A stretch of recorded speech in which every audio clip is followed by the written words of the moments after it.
Olá, estudantes do 9º ano, bem-vindos a esta aula de língua portuguesa. Eu sou a professora Joyce Martins, do componente curricular de língua portuguesa, e esta é a nossa aula de número 30, que tem como objeto de conhecimento a morfossintaxe, em especial a sintaxe. Como detalhamento deste objeto, nós temos os termos integrantes. Então, vamos começar esta aula.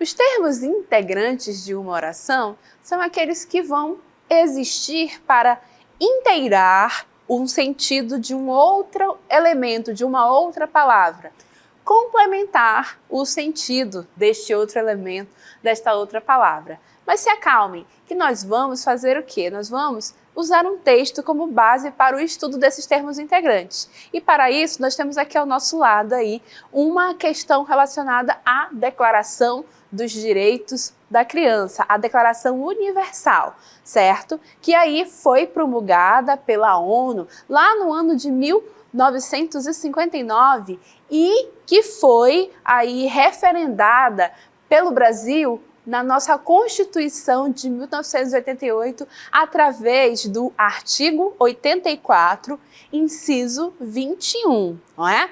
Então, essa declaração vai trazer aí justamente o processo de quais são os direitos da criança e também, claro, dos adolescentes. E nós vamos agora ter contato com alguns desses princípios que regem esses direitos das crianças e dos adolescentes. Vamos a eles? Vamos lá! Declaração Universal dos Direitos da Criança e do Adolescente. Terceiro princípio. Desde o nascimento, toda criança terá direito a um nome e a uma nacionalidade. Quarto princípio. A criança gozará os benefícios da Previdência Social. Terá direito a crescer e criar-se com saúde. Para isto, tanto a criança como a mãe serão proporcionados cuidados e proteção especiais, inclusive adequados cuidados pré- e pós-natais. A criança terá direito à alimentação, habitação, recreação e assistência médica adequadas. Quinto princípio. A criança incapacitada física ou mentalmente tem direito à educação e cuidados especiais. Sétimo princípio. A criança terá direito a receber educação, que será gratuita e compulsória pelo menos no grau primário. Ser-lhe-á propiciada uma educação capaz de promover a sua cultura geral e capacitá-la em condições de iguais oportunidades, desenvolver as suas aptidões, sua capacidade de emitir juízo e seu senso de responsabilidade moral e social, e a tornar-se um membro útil da sociedade. Os melhores interesses da criança serão a diretriz a nortear os responsáveis pela sua educação e orientação. Esta responsabilidade cabe, em primeiro lugar, aos pais. A criança terá ampla oportunidade para brincar e divertir-se, visando os propósitos mesmos da sua educação. A sociedade e as autoridades públicas empenhar-se-ão em promover o gozo deste direito. Nono princípio.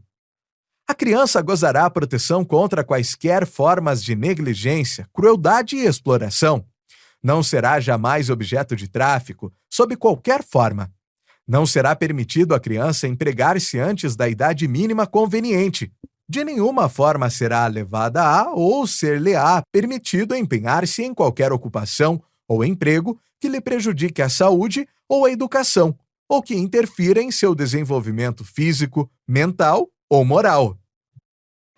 Então, após termos contato com alguns desses princípios que regem os direitos das crianças e dos adolescentes, e aí, no caso, em caráter mundial, não é?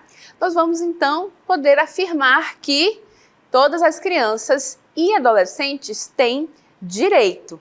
E aí, claro que ao falarmos esta frase, este enunciado, vocês vão automaticamente se perguntar e perguntar para mim. Próxima tela. Professora, direito a quê? Vocês notam que só o fato de que eu diga que tem direito não é suficiente para que eu compreenda totalmente a informação. Para que a informação fique totalmente completa, eu preciso saber direito a quê? E é importante notar que a palavra direito, que não está aí com o seu sentido completo, é uma palavra que nós chamamos de nome, ela é um substantivo. E mesmo sendo um substantivo, ela não está com o seu sentido inteiro aí. Falta algo para complementar o sentido da palavra direito, que é um substantivo, que é um nome, certo? Então é justamente o que nós temos na nossa próxima tela. Olhem aí.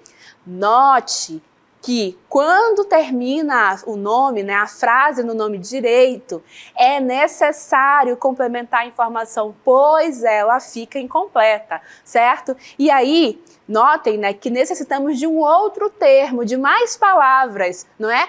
Para que os sentidos da mensagem sejam compreendidos, estejam ali certinhos para que eu compreenda, para que vocês compreendam, certo? E notaram que a palavra direito é um substantivo, é um nome, ok? Que está precisando de mais informação para ter o seu sentido completo. Então, a palavra direito, esse nome, precisa de algo que nós chamamos de complemento nominal.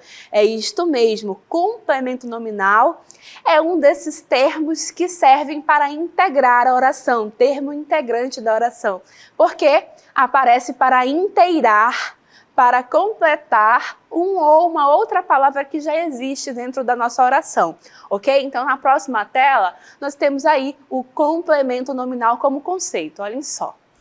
Como os verbos, porque nós já vimos que existem verbos que precisam de complementação, correto?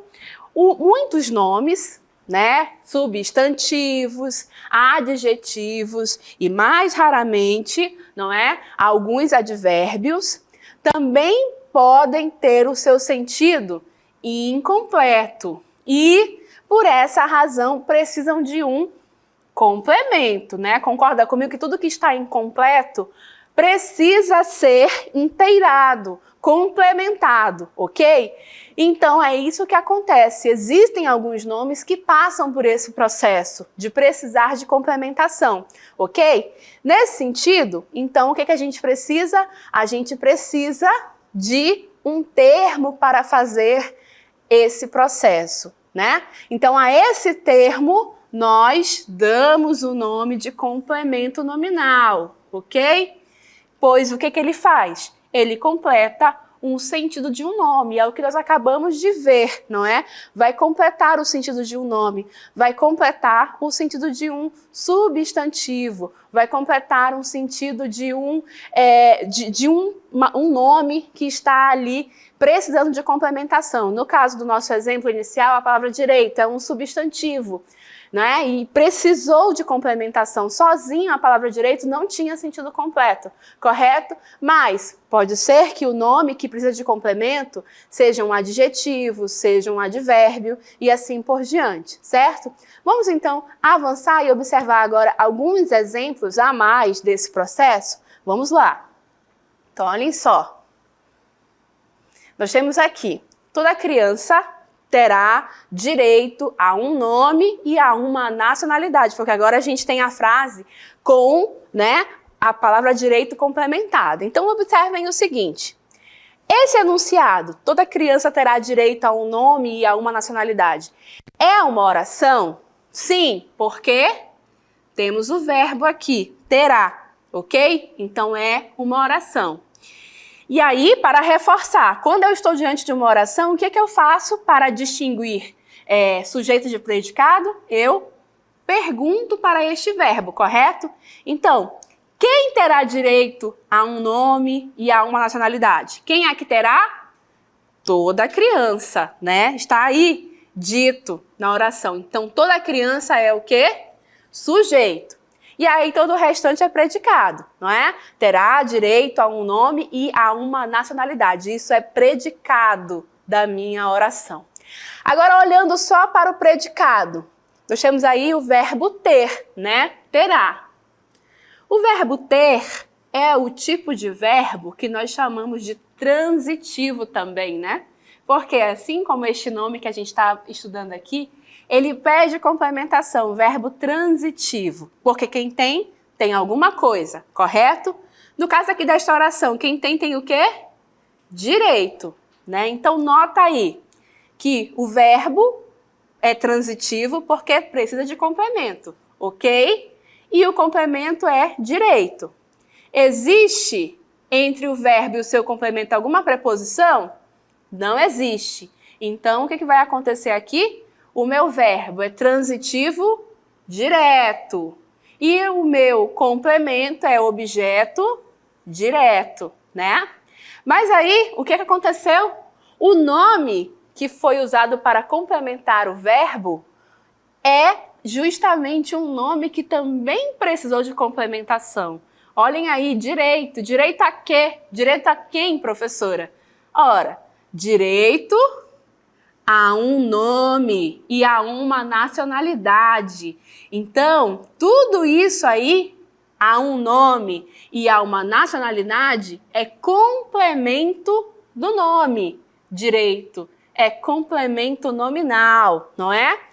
E esse complemento nominal está aí complementando o sentido do nome transitivo. Lembra disso, transitivo é igual precisar de complemento. Anota no teu caderno, tá bom? No caso aqui, esse nome transitivo é o nosso objeto direto, né? Que está aí nessa função de completar o sentido do verbo. Então, olha só que interessante. Neste exemplo aqui, a palavra direito tanto completa o sentido do verbo, como precisa de complementação. E aí, o complemento nominal aparece justamente para esse processo de completar o sentido deste nosso nome transitivo. Ok até aí? Vamos avançar, porque a gente tem mais algumas características do que é o complemento nominal. Olha só. O complemento nominal sempre tem preposição na sua composição. Tem, professora? Tem, olha aqui, ó. Tem direito a um nome e a uma nacionalidade. Isso é preposição. Todo complemento nominal tem preposição, tá, gente? Ele vai sempre se relacionar ou com um substantivo abstrato, ou com adjetivos ou advérbios. Não se relaciona com verbo, tá? Senão seria complemento verbal e não nominal. No caso aqui, se relaciona com o quê? Com um substantivo abstrato. Direito. Direito é um substantivo abstrato, tá? E aí, é um elemento que expressa o alvo de alguma ação, né? É algo que vai receber a ação, ele é o alvo da ação e é classificado sempre como um termo integrante da oração. Termo integrante da oração, daqui a pouco vamos definir melhor, mas tudo que ele inteira sentidos de outros termos. É isso que significa termo integrante da oração, ok? Avançando, agora nós vamos justamente ver mais exemplos sobre os complementos nominais. Vamos lá então? Olhem só, me acompanhem. Passei muito tempo longe dela, né? Aqui, para a gente ser mais rápido e irmos mais direto aqui ao nosso elemento, eu já digo para vocês que é uma oração, porque tem aqui o verbo passei, né? Então, quem passei muito tempo longe dela, né? Quem? Eu, né? Eu é que passei, eu não digo nós passei, correto? Eu passei. Então, eu já vejo que eu tenho aqui um sujeito oculto. Então, tudo isso aqui é o meu predicado, correto? Então, olhem aí. Passei muito tempo longe dela. Neste meu predicado, eu vou observar aqui a palavra longe. Concorda comigo que se eu dissesse eu passei muito tempo longe, vocês iriam me perguntar longe de quê, professora? Longe da onde? Vocês iriam querer saber, né? Querem a informação completa. Então, longe dela. Dela é o complemento deste nome. Longe é um advérbio, tá, gente? É um advérbio. E a palavra dela está completando o sentido deste nome, que é longe, ok? Professora, tem preposição aí? Tem sim, porque dela é a junção de mais ela, ok? Então, de fato, é complemento nominal. Dela completa o sentido do advérbio longe, ok? Outro exemplo. Às vezes, as crianças têm medo do escuro, né? Então, as crianças... Isso aqui é uma oração? Primeira coisa, né? Sim, porque tem aqui o verbo. E aí, tem verbo, eu pergunto para o verbo. Quem tem medo do escuro? As crianças. Eis aqui o sujeito da minha oração. Agora, todo o restante disso aqui é predicado. Inclusive, esse termo que está bem aqui, que isso aqui é o nosso adjunto adverbial, mas isso é assunto da aula 31, tá bom? Não vou me tocar nisso aqui agora. Vamos olhar ali só para o meu predicado, aquela outra parte está ali, tem medo do escuro, né? Quem tem medo. Então, olha aqui, medo vai completar o sentido do verbo e eu tenho aqui esse substantivo. Pergunto de você, se eu disser que eu tenho medo, você vai querer saber do quê, né? Se não tivesse a expressão ali do escuro, estaria incompleto. Então, você vai me perguntar do quê? Então, de novo, do escuro é justamente o meu complemento nominal. Completa o sentido do nome medo. Tem preposição? Tem. A preposição está bem aqui, do, porque do é o resultado de de mais o, ok?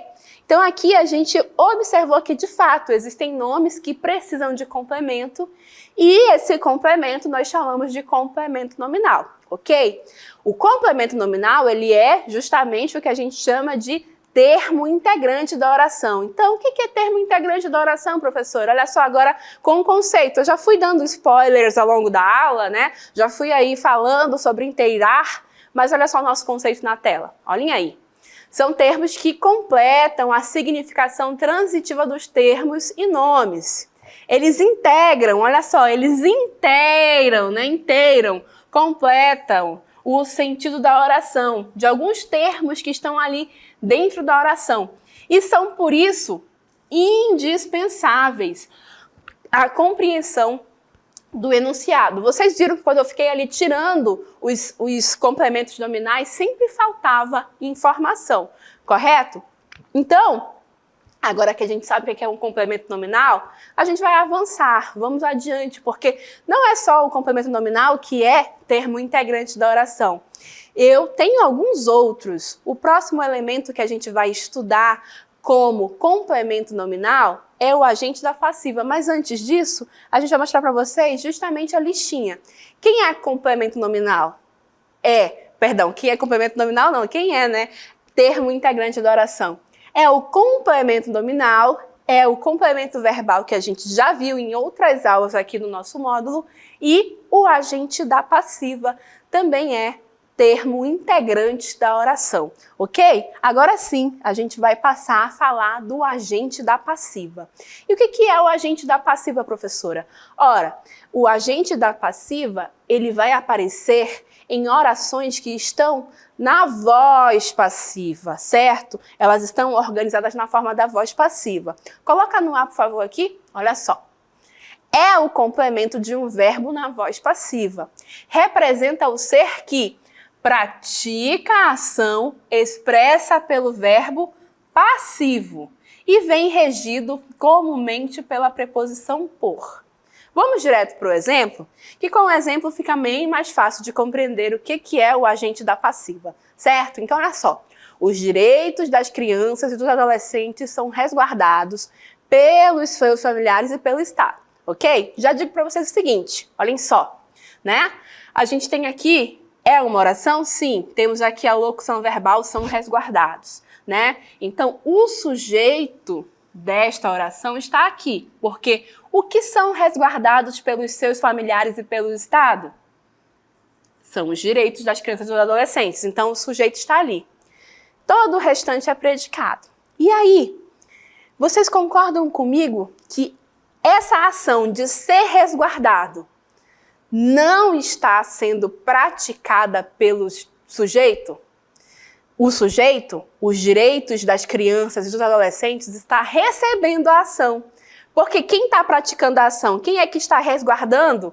Está aqui, olha, pelos seus familiares e pelo Estado. Não é o sujeito que está praticando a ação do verbo, é este outro elemento aqui. E esse elemento é o que nós chamamos de agente da passiva. Então, O verbo passivo é justamente aquele em que não é o sujeito que está praticando a ação que ele expressa, é um outro elemento da oração. E esse outro elemento que pratica essa ação, nós chamamos de agente da passiva, ok? Nós temos essa mesma oração aqui no esquema para vocês observarem, olhem aí. Então, o sujeito, né? Os direitos das crianças e dos adolescentes é o sujeito. E o predicado são resguardados pelos seus familiares e pelo Estado. O verbo na voz passiva está aqui, são resguardados, não é? E quem pratica a ação desse verbo não é o sujeito, é esse outro termo aqui, pelos seus familiares e pelo Estado. Então, esse outro termo é justamente o meu agente da passiva, tá bom assim? E aí, pessoal, outros exemplos para ficar mais claro para nós. A educação é ofertada pelo Estado. Nessa oração, quem é o sujeito, né? Começa aí encontrando a forma verbal. O que é ofertada pelo Estado? A educação. Então, a educação é o meu sujeito. Todo o restante é predicado. E aí, pergunto a vocês, é o sujeito que está praticando a ação de ofertar? Não. Quem está ofertando aí nesta oração é o Estado. Então, é pelo Estado, ok? Então, neste caso aí, é o sujeito que pratica a ação? Não é. Quem pratica a ação é esse outro elemento aqui, agente da passiva. Mesma coisa no segundo exemplo. As crianças são orientadas pelos seus pais. São orientadas, é a minha forma verbal. Então, quem são orientadas pelos seus pais? As crianças. Então, eis aqui o meu sujeito, certo? E aí? Todo o restante é predicado, correto? Tudo isso aqui. Aí eu pergunto, as crianças, que é o sujeito, está praticando a ação de ser orientada? Não, as crianças estão recebendo a ação. Quem é que está orientando aqui nessa oração? Quem orienta é pelos seus pais. Então, isso aqui é o meu agente da passiva, certo? Lembrando que agente da passiva acontece quando a minha oração está na voz passiva. Quando é que eu tenho oração na voz passiva? Quando não é o sujeito que pratica a ação do verbo, o sujeito recebe a ação. Uma outra marca é o fato de que tem sempre aí, em geral, tá, a preposição por. Quando vocês virem assim, pelos, pelo, pelas também, pela, é uma contração com a preposição por. Então, de fato, são agentes da passiva, ok? E aí, só para que a gente possa finalizar esta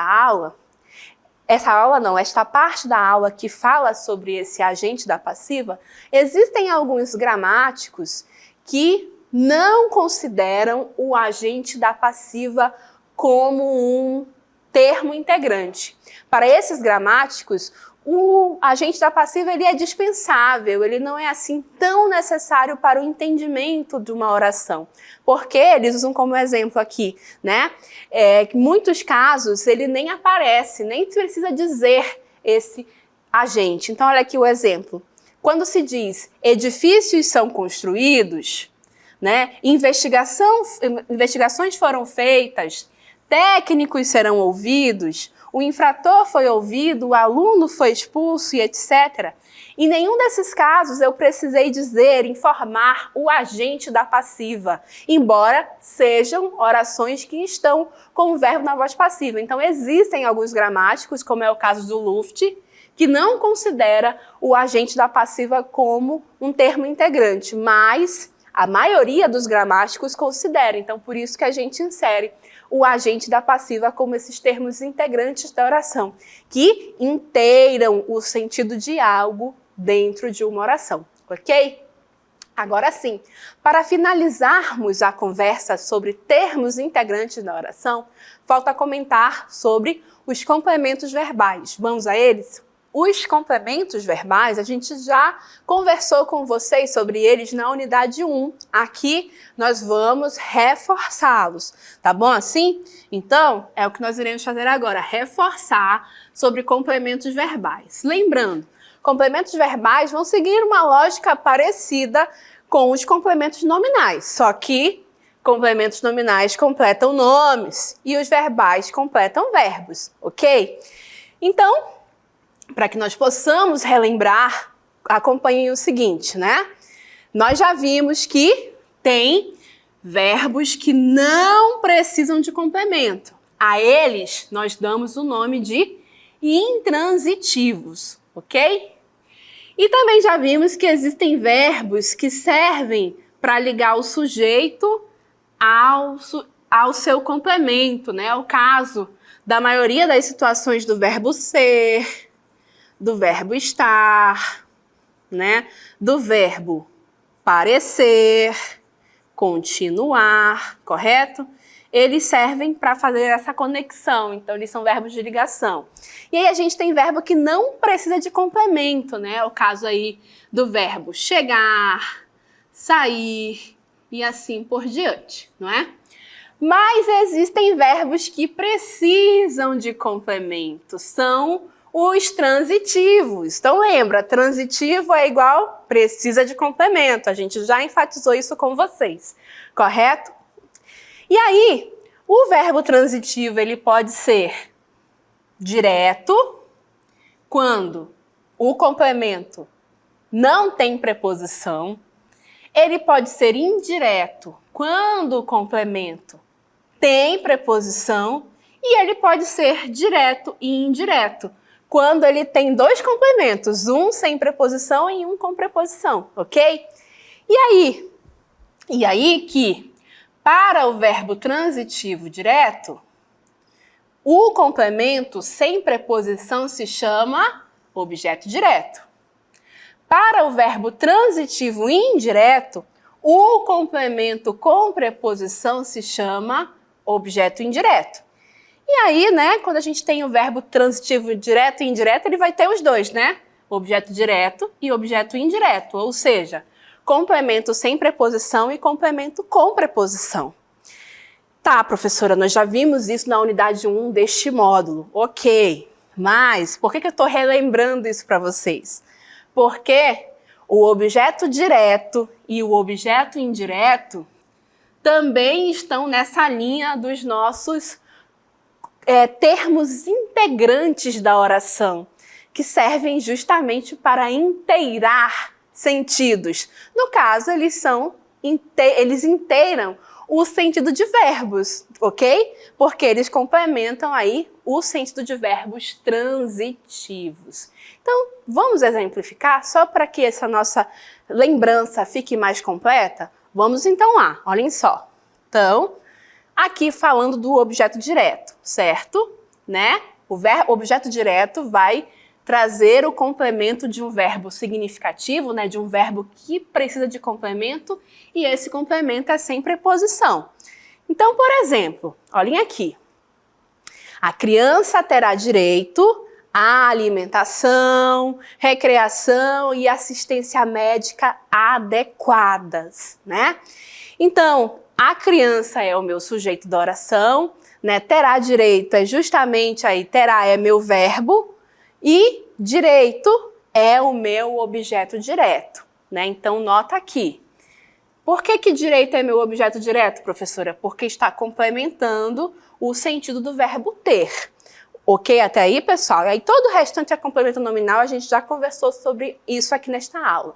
Mas temos que lembrar o seguinte, que o objeto direto completa o sentido do verbo transitivo direto. Por quê? Verbo transitivo precisa de complemento e esse complemento, no caso aqui, é sem preposição. Então, o verbo é transitivo direto e o complemento é objeto direto, né? Então, objeto direto é um tipo de termo integrante, tá bom? Para além do objeto direto, nós temos também o objeto indireto. Olhem aí. E o objeto indireto, ele também completa o sentido dos meus verbos transitivos. Só que o sentido é, vamos lá aqui na tela, por favor, com preposição, tá? Essa é a diferença, tá? No objeto direto, o complemento é sem preposição. E no objeto indireto, o complemento é com preposição, tá? Então, alinha aqui o nosso exemplo. Crianças e adolescentes necessitam de acolhimento, ok? E aí, no caso aqui, isto é uma oração? Sim, tem verbo, né? Olha aqui. Então, quem necessita de acolhimento? Crianças e adolescentes. Então, eis aí o meu sujeito. Todo o restante é predicado, então agora olhando para o verbo. Quem necessita, necessita de algo. Porque se eu dissesse assim para vocês, crianças e adolescentes necessitam. Aí, vocês iriam me perguntar, de que, professora? Ora, de acolhimento. Então tá lá. De acolhimento é justamente o complemento do verbo. Mas olha aqui esse complemento. Tem uma preposição dentro dele, correto? Então, se o complemento tem preposição, ele é objeto indireto. E o meu verbo é verbo transitivo indireto. Ok, pessoal? Então, assim, nós encerramos esta aula sobre os nossos termos integrantes da oração. Nós vimos, então, complemento nominal, o agente da passiva e revisitamos o objeto direto e objeto indireto, porque complementos verbais são também termos integrantes da oração.